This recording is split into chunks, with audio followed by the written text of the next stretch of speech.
Olá, abençoados! Graça e paz! Bem-vindos ao canal da Graça Pura. Que saudade de você, meu irmão, minha irmã querida, que nos acompanham aqui nessa plataforma, lá no TikTok, na nossa live, né? Todas as sextas-feiras, e curte lá os vídeos nossos. Também na plataforma Kawaii, que curte a gente no Instagram, nas redes sociais. Muito obrigado. E principalmente lá no WhatsApp, né? Quero mandar um beijo para todos lá do WhatsApp que sempre estão me ajudando a ser melhor cada dia. Muito obrigado, tá legal? Então, queridos, nós estamos em uma mensagem, em uma série de mensagens, em que nós estamos tratando do livro do Apocalipse. Então nós pegamos lá do Apocalipse, capítulo 1, versículo 1, estamos destrinchando ele à luz da verdade. Qual é a verdade, André? Olha, para nós, a verdade, ela parte da interpretação da Bíblia dentro da Bíblia. E para isto, nós usamos o preterismo completo, porque o preterismo completo é uma interpretação em que consiste em que diz que todas as profecias estão cumpridas. Todas as profecias bíblicas estão cumpridas, que foram cumpridas no ano 70 depois de Cristo. Então, a partir deste princípio, nós vamos sempre dentro da Bíblia e ali nós encontramos o que talvez um verso mais obscuro, mais de difícil entendimento, a gente acha em outro versículo. Então assim nós estamos fazendo em relação ao livro de Apocalipse. Então na última mensagem, que foi a 10ª parte, nós vimos os 6 selos que fala o Apocalipse. Nós vimos os seus significados, nós entendemos as referências a estes 6 selos, passamos a entender que o contexto é que manda na interpretação dos símbolos do Apocalipse. Entendemos que muitos símbolos do Apocalipse não há interpretação, e muitas das vezes, por não haver interpretação, alguns irmãos, principalmente os irmãos que têm uma escatologia futurista, que ainda crê que Jesus vai voltar, que o final do mundo está aí, eles ficam no tempo observando a história e começam a apontar, não, esse evento aqui cabe nesse símbolo, não, esse símbolo aqui, ou seja, uma coisa totalmente descontextualizada, anacrônica, e as suas doutrinas viram uma exegese, que é eu querer forçar a minha ideia em cima de textos bíblicos. Então, abençoado, nós vimos nesta última mensagem, e hoje nós vamos mostrar a vocês o efetivo cumprimento dentro do próprio tempo da Bíblia, que foi para nós até o ano 70. O ano 70 foi o ano ápice. Ali se findou a história da Bíblia, a história da nação de Israel, como o Israel bíblico, e iniciou-se novos céus e nova terra, e vivemos até os dias de hoje. Então, abençoado, eu posso afirmar para você que de Apocalipse não sobrou nada para os dias de hoje. O que sobrou para nós nos dias de hoje é desfrutar deste conhecimento, é desfrutar deste entendimento e ver como Deus ele agia lá no Antigo Testamento e como foi o seu julgamento sobre o povo daqueles dias. E hoje o que sobrou para nós, na realidade, é viver uma vida em que nos leve sempre ao amor a Deus acima de todas as coisas e amar ao próximo como a nós mesmos nos amamos. Então, fazendo essa observação, nós cremos que nós vamos ser seres humanos melhores e vamos viver em paz com a terra e com todos. Então, abençoado, é isso aí. Mas antes de nós prosseguirmos nesta viagem, na 11ª parte, eu quero convidar você que ainda não se inscreveu, que tem se interessado por nossas mensagens, se inscreva hoje mesmo para não nos perder de vista, tá legal? Deixe o seu like, comentem à vontade, compartilhe nas redes sociais, porque são temas bons para estudo, tá legal? Vou apresentar muitos tópicos para estudo, tá legal?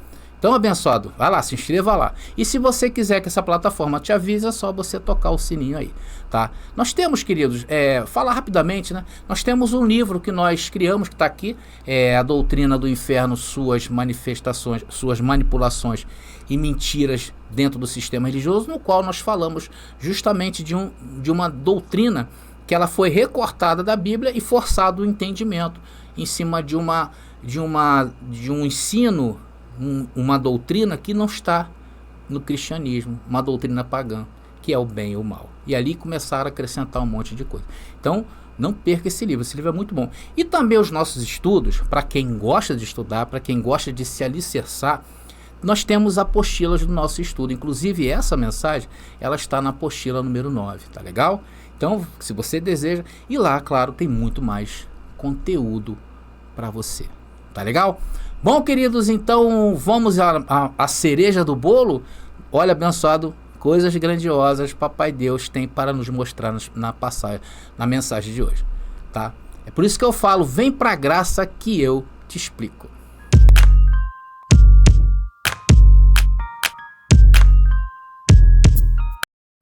Bom, então, como eu ia dizendo, queridos, nós vamos começar essa primeira parte analisando as cores dos cavalos, né, suas interpretações e cumprimentos. Estamos nos 6 selos, tá legal? Então, ao estudarmos estes 6 selos, nós entendemos que esses julgamentos, né, foram cumpridos na queda de Jerusalém, lá em 70 depois de Cristo. E na campanha anterior de Vespasiano sobre a Judéia, começando em 66 depois de Cristo. Ou seja, 70 foi o ápice, foi o final da história. Só que a guerra, ela veio se desenrolando por muitos e muitos anos ali naquela região da Judéia. E isto está documentado fartamente nos livros históricos. E o famoso livro de guerra dos judeus, já ouviram falar desse livro, Guerra dos Hebreus, quer dizer, né, Guerra dos Judeus, Guerra dos Hebreus, de Flávio Josefo?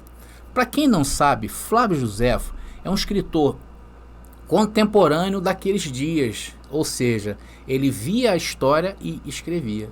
E vocês sabiam que o Flávio Josefo, esse livro inclusive, ele é um livro distribuído aqui no Brasil pela CPAD. CPAD é a Casa Publicadora das Assembleias de Deus. Ele é um autor muito conceituado, muito celebrado também pelo sistema religioso, que recorrem sempre a seus escritos, sempre que necessários. Então, eu estou falando isso para mostrar a vocês que essa fonte, a fonte que nós estamos usando, não sai da minha cabeça não, tá legal? Então, as páginas dos livros de Flávio Josefo descrevem os horrores sem paralelo que culminaram na completa ruína de Jerusalém. Fornece amplos comentários sobre esses símbolos, né, os primeiros 4 selos que eu vou apresentar para vocês, e as palavras do Senhor. Então, antes de apresentar os fatos históricos narrados por Josefo, que nos ajudará a entender o que foi o Apocalipse de Jerusalém, vamos ver um escrito na profecia lá em Zacarias capítulo 6, do versículo 1 ao 3, que vai nos ajudar na interpretação dos 4 primeiros selos, porque também mostra um julgamento semelhante ao que estava acontecendo em Jerusalém. Aconteceu também séculos antes lá entre Israel. Vamos ver, vamos ler. Diz o texto: Então levantei os olhos novamente e vi 4 carros de guerra, que saíam de entre 2 montes de bronze. Cavalos vermelhos puxavam o primeiro carro. Cavalos pretos puxavam o segundo. Cavalos brancos puxavam o terceiro. E cavalos malhados e fortes puxavam o quarto. Queridos, observe que nesta profecia ela está falando de cavalos que puxavam carros de guerra. Ou seja, um julgamento, aí você está vendo, que um julgamento estava a caminho. Então esta visão de Zacarias, a interpretação é essa. E esta profecia se cumpriu. A referência dela é quando Deus libertou o povo lá da Babilônia.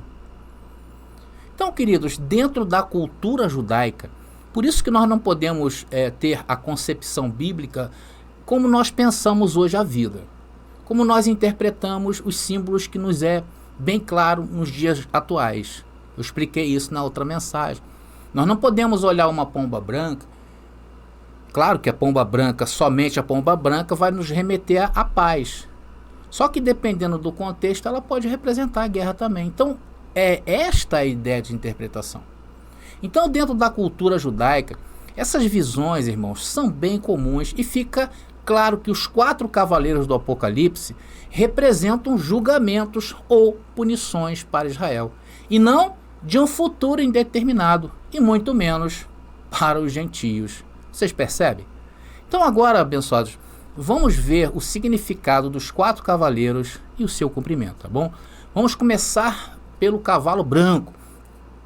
O cavaleiro do cavalo branco que saiu vencendo para conquistar, lá de Apocalipse capítulo 6, versículo 2, que está aí, está o texto, não vou ler. Então diz que saiu para conquistar. Ele representa a campanha vitoriosa, atenção no que ela representa, a campanha vitoriosa do exército romano em direção a Jerusalém, para lutar na guerra contra os judeus em 67 depois de Cristo. Essa cor branca do cavalo, que nos remete à paz, não é verdade? Se você olha um cavalo branco, a primeira ideia que nós temos hoje é que remete à paz, a algo puro. Porém, no contexto aí que ele está inserido, não é isso que quer dizer. Até porque esse cavalo branco é um cavalo de batalhas. Então nós temos que ter muito cuidado. Por exemplo, vocês sabiam que aquela imagem da suástica pertencente ao serviço secreto, né, da Alemanha, era um símbolo que até antes de Hitler se apoderar dele, era muito usado, era um símbolo de paz, era um símbolo de harmonia. Mas dentro do contexto que aconteceu na Segunda Guerra Mundial, essa suástica ela é proibida no mundo todo. Para vocês verem como ela vai mudando. Então eu não posso ter a percepção de como era e entender, querer condenar aquelas pessoas que usavam a suástica antes da guerra e condená-la hoje com a mente que eu tenho. Então é mais ou menos só para vocês entenderem, tá? Então a cor branca aqui não representa pureza, senão vitória, conforme o uso dessa cor em contextos militares antigos. E o arco é símbolo de vitória, conforme diz Zacarias capítulo 9, versículo 13 e 14, e Abacuque capítulo 3, versículo 8 e 9. Depois vocês lêem. Algumas interpretações cristãs interpreta esse cavalo branco como o seu montador sendo Cristo. Sendo, queridos, que interpretar desta maneira é um erro, tá? É um erro. Alguns autores até concordam que este selo, né, do cavalo branco é sobre uma praga, mas não sobre Cristo. Também não é sobre uma praga, porque vocês vão ver que mais na frente tem outros cavalos que vão simbolizar isso aí.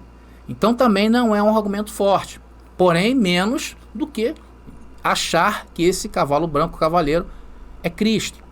Então, irmãos, a cor deste cavalo está relacionado ao seu efeito, conquistar.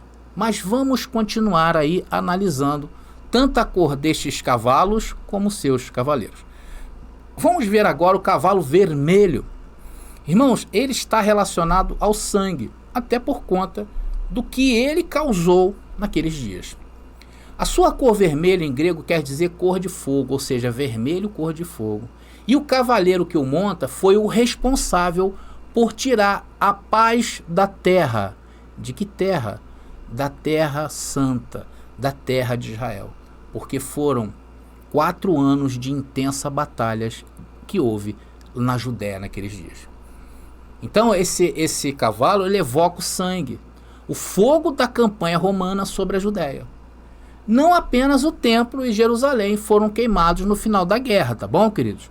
Mas grande parte da Judéia, com todas as suas sinagogas, tudo veio abaixo, foi incendiado durante os anos de conflito. E Joséfo, como eu falei para vocês, ele relata o seguinte sobre os generais romanos na guerra ali no cerco a Jerusalém. Diz, primeiro ali, ele, se referindo a Tito, também deu ao mesmo tempo licença aos soldados para incendiar os subúrbios, que os subúrbios, a grande cidade era Jerusalém, e os subúrbios eram as cidades da Judéia. Tá legal? E ordenou-lhes que recolhessem madeira e levantassem diques contra a cidade. Olha o cerco aí. Mais tarde, o Vespasiano mandou incendiar não só a cidade, Gadaral, tá? De Gadara, porque ele também queimou todos os lugares ao redor de Gadara. Ele foi e queimou a Galiléia e os lugares próximos. Então, irmãos, todos esses episódios que eu estou citando para vocês foram acompanhados de massacres sangrentos por soldados profissionais e bem armados contra os rebeldes e civis judeus, tá bom? Vamos ver agora o cavalo preto e o cavalo amarelo e seus cavaleiros. Vamos discutir aí. Bom, queridos, o cavalo preto, ok. O cavalo amarelo, no grego, ela aparece amarelo esverdeado. E às vezes também é traduzido, às vezes vocês podem encontrar traduções na Bíblia, em que a cor deste cavalo é pálido. Tá? Tem um porquê dele ser pálido. O cavalo preto representa a escassez, a fome. E o cavalo amarelo ou pálido representa a doença e a morte. Então o pálido pode ser por causa da cor de um cadáver, né? Então, a bem da verdade, essa é a referência do pálido. Quando vocês encontrarem Bíblias que tem essa referência, então você já se liga aí, tá? Então, juntos, estes cavalos e seus cavaleiros representam o quê? A escassez de alimentos, a pestilência, a praga e morte que resultaram da guerra judaica ao cerco de Jerusalém. Então, como mostrado aí em Apocalipse capítulo 6, versículo 5 a 8, que está aparecendo para vocês, tanto o cavalo preto quanto do cavalo amarelo. Está ali. Está vendo ali? Seu cavaleiro tinha na mão uma balança. Eu vi uma voz, 4 seres vivos. Já falei isso na outra mensagem. Agora vamos ver, abençoado. Isso aí é só para vocês verem, porque nós já falamos dessa parte aí na outra mensagem. Tá? Agora vamos ver Flávio Joséfo documentando isso extensivamente, dos quais existem vários testemunhos particularmente surpreendentes de canibalismo. Isso mesmo, foi cometido canibalismo naqueles dias. Vamos ler o texto aí.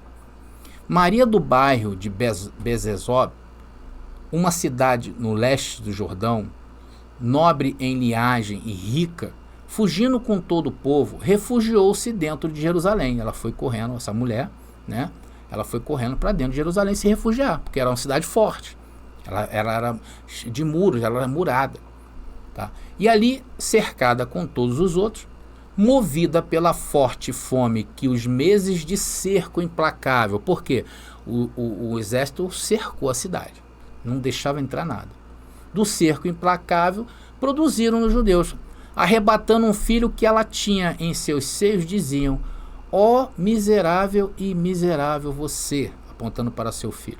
Para quem te salvarei entre tanta guerra, sedição e tanta fome? Sirva-me então com sua carne de comida. Dizendo isso, ela matou o filho e cozinhou metade e comeu ela mesma. Está registrada lá no livro de Guerras aos Hebreus, tá? Tá a referência aí. Então, este tipo de julgamento, como diz a nota, é uma de todas as consequências anunciadas em Levítico 26, por quebrarem a aliança, tá? Especificamente nos versículos 27 e 29, nós não vamos ler, e depois também Deuteronômio capítulo 28, 49 a 57. Então, pessoal, essas referências, elas vão todas elas nas apostilas, onde vocês podem conferir com detalhes, tá legal? E muito mais conteúdo, claro. Vamos ver o outro relato de Flávio Joséfo. Diz ali: a fome já havia entrado em todas as casas e em todas as famílias. Todas as casas estavam cheias de mulheres e crianças famintas, e as ruas estreitas também estavam cheias de velhos mortos. Crianças e jovens caminhavam sem cor, quase como mortos. Um verdadeiro exército de pessoas mortas vivas, né? Vamos dizer assim. Então, aqui no momento destes massacres, atenção, é bom lembrar que Jerusalém estava lotada de peregrinos judeus anteriores de todo o Mediterrâneo, quando o cerco eclodiu, colocando muito mais pressão sobre os recursos da cidade. Por que eu estou ressaltando isso, abençoados? Olha só, quando aconteceu o cerco, era Páscoa. Então vinha muita gente de longe, judeus dispersos, né, pelo mundo ali ao redor de Roma, né, dentro de Roma, não ao redor. Eles vinham de longe para comemorar a Páscoa lá em Jerusalém. Então a cidade estava muito cheia. Isso aí também bate com aquela descrição que nós fizemos de quando Jesus foi apresentado ao povo junto com Barrabás, foi também numa época de Páscoa. Então é a mesma moeda. A mesma moeda como fizeram com o Filho de Deus, Jesus mais tarde pagou com a mesma moeda, porque foi nesta época em que houve o cerco. Olha só. Isso, queridos, nós encontramos no livro Guerra dos Hebreus, páginas 6, 9, 4 de Flávio Josefo, tá bom? Então nós vimos até aqui, queridos, os 4 selos que foram os cavalos branco, vermelho, preto e amarelo. E analisamos também o que significava e o tempo de atuação deles. Nós vimos o cumprimento deles, tá bom? Agora vamos ver o 5º selo. Eu queria agora, nesta altura, tá? Nós estamos na segunda parte da mensagem. Na altura dessa mensagem, preste bastante atenção. Vamos falar aí desse 5º selo. Irmãos, o 5º selo não tem representação por nenhum cavalo, porém é de grande relevância no Apocalipse. Vejamos a referência deste selo. Vamos ler Apocalipse capítulo 6, versículo 9 ao 11, que diz sobre esse selo. Diz ali: quando o Cordeiro abriu o 5º selo, vi sob o altar as almas de todos que haviam sido mortos por causa da palavra de Deus e por seu testemunho fiel. Clamavam ao Senhor em alta voz e diziam: ó soberano Senhor, santo e verdadeiro. Atenção para essa pergunta: quanto tempo passará até que julgues os habitantes da terra e vingues nosso sangue? Mais uma vez, queridos, essa terra aí é Gé, tá? É GE, não é cosmos. Isso não está se referindo ao mundo todo. Tá? Preste atenção, está se referindo a um local bem específico dentro do contexto das profecias judaicas. Aí está se referindo à Terra Santa, o local onde Israel habitava. Então havia uma pergunta: até quando tempo passará até que julgues os habitantes da terra e vingues o que? O nosso sangue. Então a cada um deles foi dada uma veste branca e lhes foi dito que descansassem mais um pouco, até que se completasse o número de seus irmãos, seus companheiros no serviço, que se juntariam a eles depois de serem mortos. Então era um batalhão de mortos pedindo que o Senhor vingasse o sangue deles. Esse é o contexto. Então o que nós estamos vendo nesse selo, queridos? Que há um grande clamor dos perseguidos pelos judeus, dentro desse contexto, pela causa de Cristo. E esse clamor era que se vingasse por sua perseguição implacável. Agora, irmãos, parem e pensem. Pense comigo. Se o livro de Apocalipse mostra o julgamento final sobre Israel, o objetivo deste livro, deste julgamento, foi responder a essa pergunta aí. Todo o livro ele está girando em torno desta pergunta: quanto tempo passará até que julgue os habitantes da terra e vingues nosso sangue? Então uma primeira parte mostra a perseguição, na segunda parte mostra o que aconteceu. A resposta foi dada. E o que estamos mostrando a vocês é que esse livro responde essa pergunta. Ele responde ao clamor das vítimas martirizadas pelos judeus. É isto que foi o juízo e o castigo de Israel. E por que esta parte, queridos, é a mais importante do livro de Apocalipse? Porque o resto do livro é a resposta à pergunta desses mártires. Ou seja, Apocalipse é, em parte, a pergunta do sangue dos inocentes, e em outra parte é a resposta ao sangue derramado dos inocentes. Por isso que é o dia da vingança. Por isso que é o dia da ira do Senhor. Tá ligado? Dia do Senhor, né? E o texto de Mateus capítulo 23 diz que é do sangue não somente daquela geração, mas de todos os inocentes caiu sobre aquela geração. Naqueles dias. Irmãos, e quando você tira esse contexto e traz para os dias de hoje, você desqualifica a Bíblia. Você destroça a Bíblia. Você destrói a Bíblia. É porque as pessoas que estão submetidas a esse ensino não têm noção disto. Irmãos, chega a ser um pecado, com a licença da palavra. Chega a ser um crime. Então, queridos, vamos partir das perguntas e questionamentos do que será feito para vingar o sangue dos inocentes. E isso está em várias passagens da Bíblia. E todas elas apontam que a vingança do Senhor era a destruição de Israel. Vamos ao primeiro, tá aí, primeiro, segundo e terceiro. Vamos ao primeiro. Eles fazem a mesma pergunta que a viúva persistente fez em Lucas 18:7. Quando Deus me vingará do meu adversário? Não foi isso que a viúva fez a pergunta? Quando você vingará nosso sangue sobre aqueles que habitam na terra? Da antiga aliança de Israel. Não é isso que diz o contexto lá? Depois você leia. Segundo, Moisés em Deuteronômio, capítulo 32, 43, que eu falei no começo, lembra?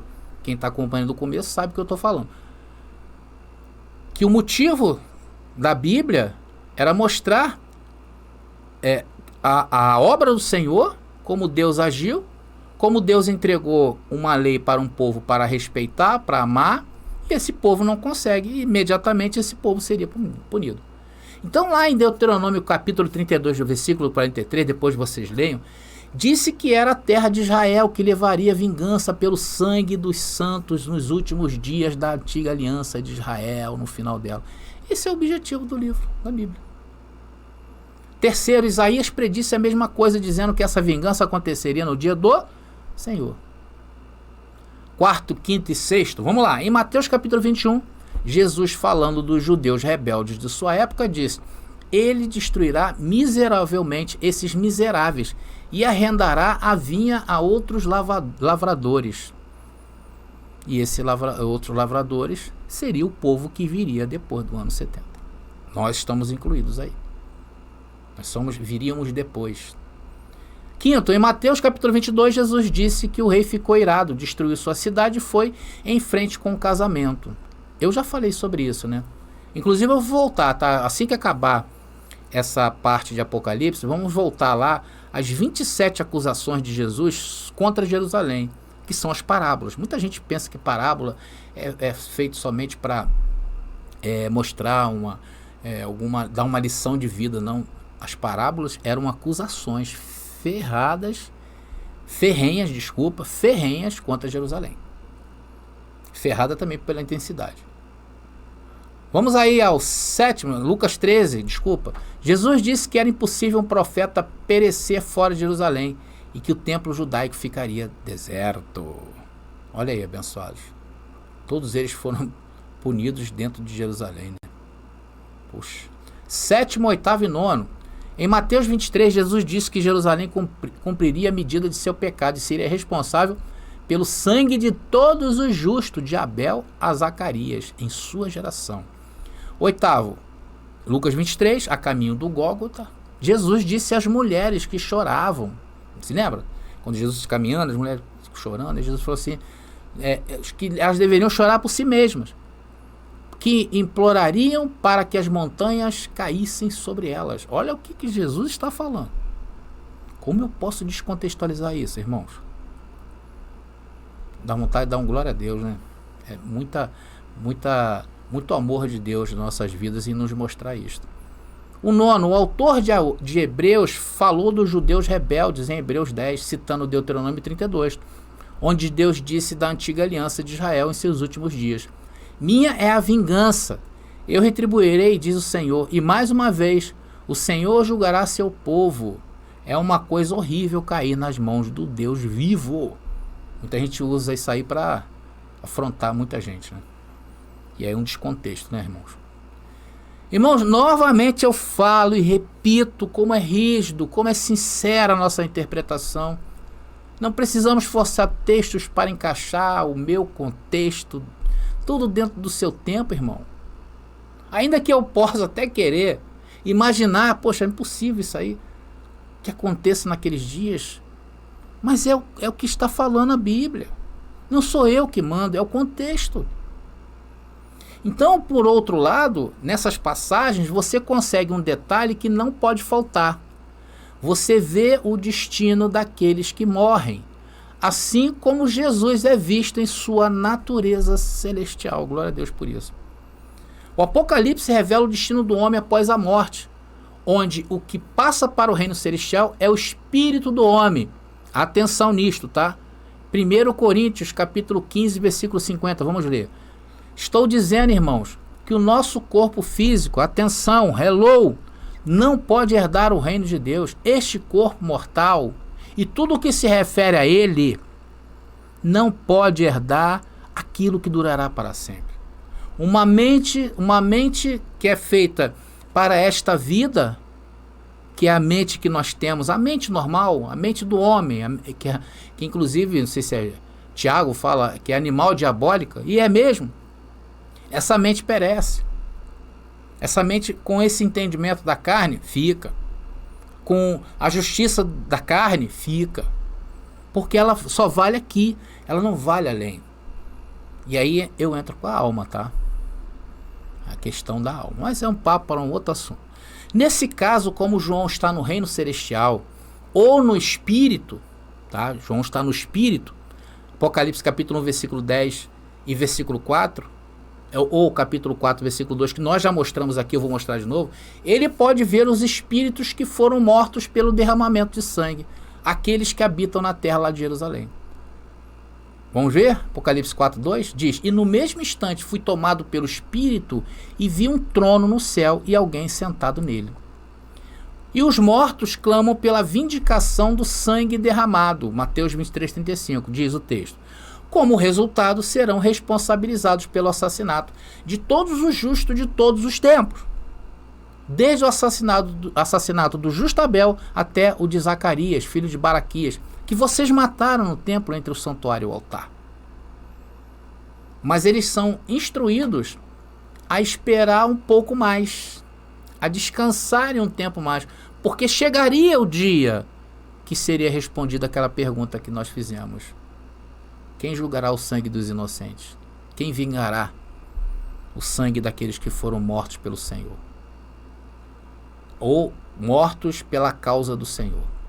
Eles são instruídos a esperar. Diz Mateus 23, 36. Eu lhes digo a verdade, esse julgamento cairá sobre a presente geração. Então, meus irmãos, o quinto selo está aí desvendado para vocês. E se refere o quê? Ao objetivo do julgamento: vingar o sangue dos perseguidos e mortos pela nação que habitava a terra, não o cosmos, não para os dias de hoje. E ali se refere a Israel. Ok?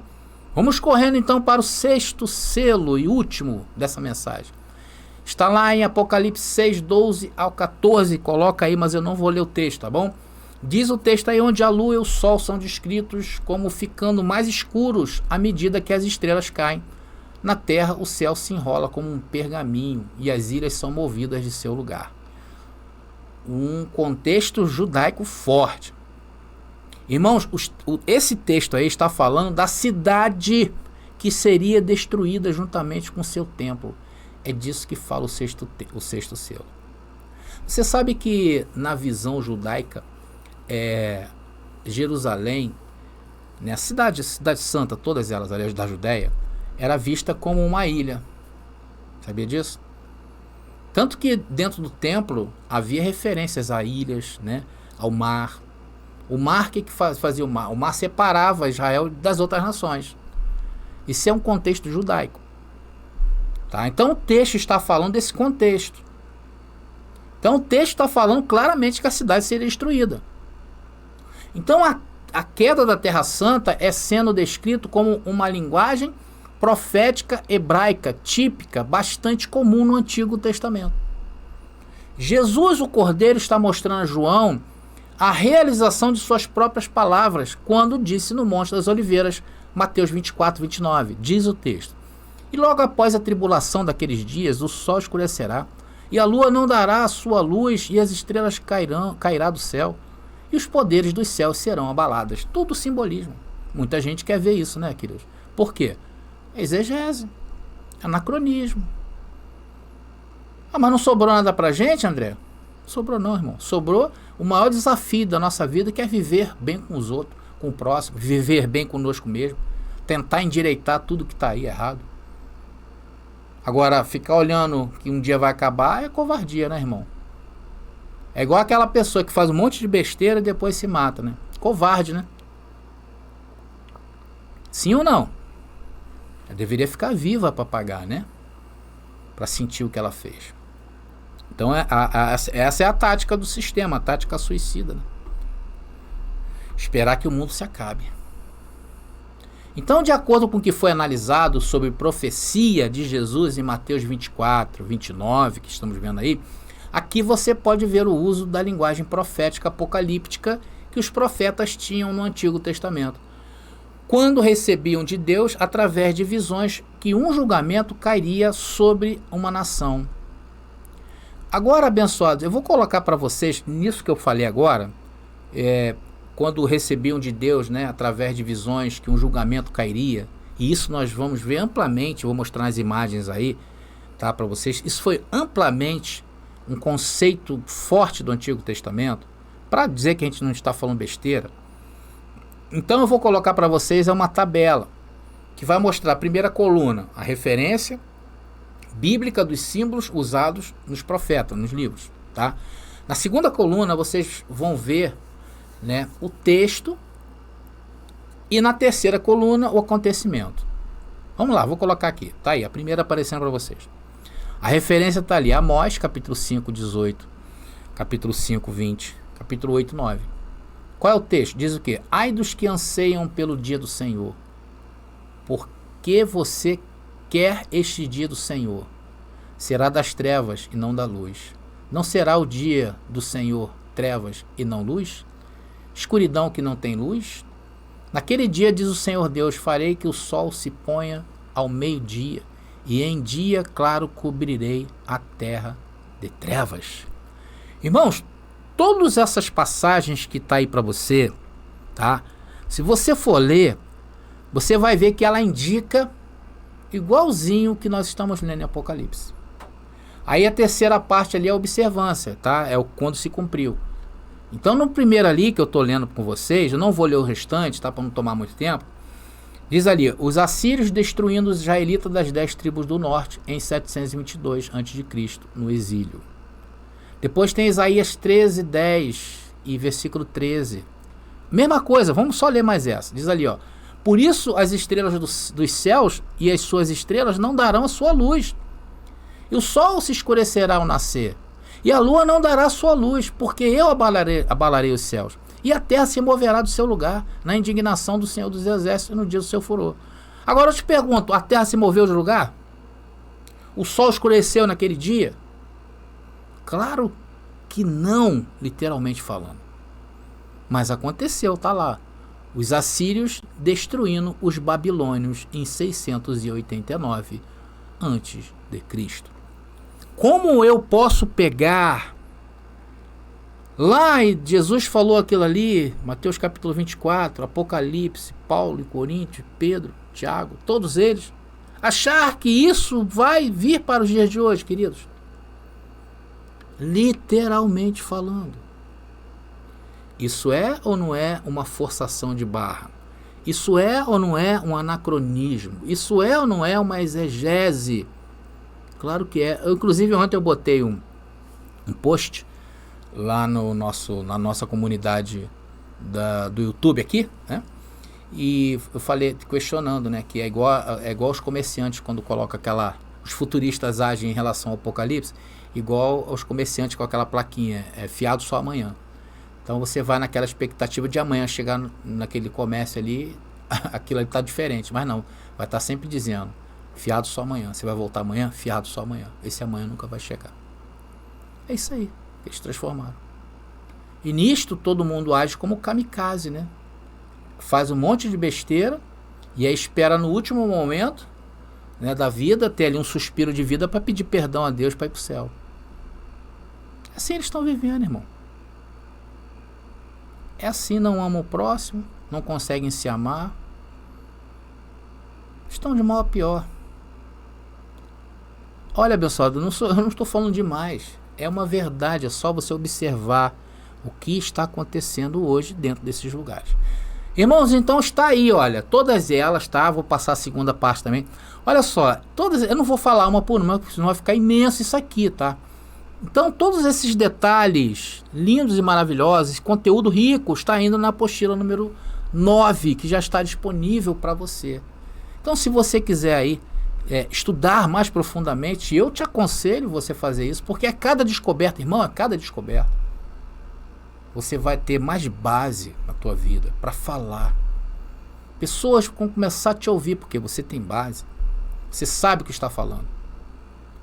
Tá bom, queridos? Então Jesus Cristo em sua autêntica, volta aqui para mim, Jesus Cristo em sua autêntica natureza divina, celestial e toda poderosa, mostra a João, por visão, o que iria acontecer no próximo e último dia do Senhor. Assim como o Pai mostrou aos outros profetas nos tempos da antiga aliança. E a gente vem batendo isso na tecla há muito tempo. Tá entendendo? Então, irmãos, estamos chegando aí ao fim de mais um estudo de Apocalipse. Esse é o 11º. E vimos nesta mensagem o cumprimento dos selos em seu devido tempo, e vimos também uma análise feita ao Antigo Testamento, demonstrando que o Apocalipse se refere a uma linguagem estritamente judaica. E o que mais tem aqui sobre os selos são as comparações que eu faço do Antigo Testamento com o Novo. Tá? Eu mostro qual a linguagem usada para a lua avermelhada e o sol não dando a sua luz. Falta esse restinho de complemento aí, tá? Que é importante, tá? Eu tô falando o que eu falo, por quê? Porque está na apostila 10. Eu não vou falar sobre isso. Esse conteúdo está na apostila 10. Que é as comparações do Antigo Testamento com o Novo. Muito importante. A linguagem usada para a lua avermelhada, o sol não dando a sua luz. Mas esse tema eu vou deixar somente na apostila número 10, tá? Que vai sair para quem vai adquirir e querer se aprofundar bastante nesse tema, tá bom? E também vamos estar, na próxima mensagem, atenção, nós vamos estar falando sobre os 144 mil que a profecia de Apocalipse fala sobre. Quem são estes? Será que são aqueles que muito usado pelo testemunho de Jeová, né? Falando sobre somente os 144 mil foram salvos? Será que eles estão certos? Nós vamos ver então isso na próxima mensagem, tá legal? E essa agora nós vamos entrar na 10ª apostila. Tá bom, meus irmãos queridos e amados? Gostaram? Deixa eu ver quantos minutos deu. Obrigado a todos vocês que nos acompanharam, tá? Que me aguentaram. Mas é para o bem de vocês. Eu sei que muita gente às vezes não gosta muito do meu jeito, né, tal. Mas tem gente que gosta também, né? Vamos contar com aqueles abençoados que gostam. Mas tem aqueles que não gostam, mas mesmo assim se esforçam, porque sabe que tem coisa interessante para a vida deles. Então, muito obrigado a todos, tá legal? Então, não perca o próximo estudo, tá? Vai ser domingo agora. Domingo, se não me engano, né? Hoje é sábado. Para quem aí acompanha os lançamentos, tá? Nós estamos no ar com esses estudos às quartas, sábados e domingos, às 19 horas. Segunda-feira aqui no YouTube tem um bom bate-papo, né? Uma coisa muito bacana, muito solto, trago música, falo.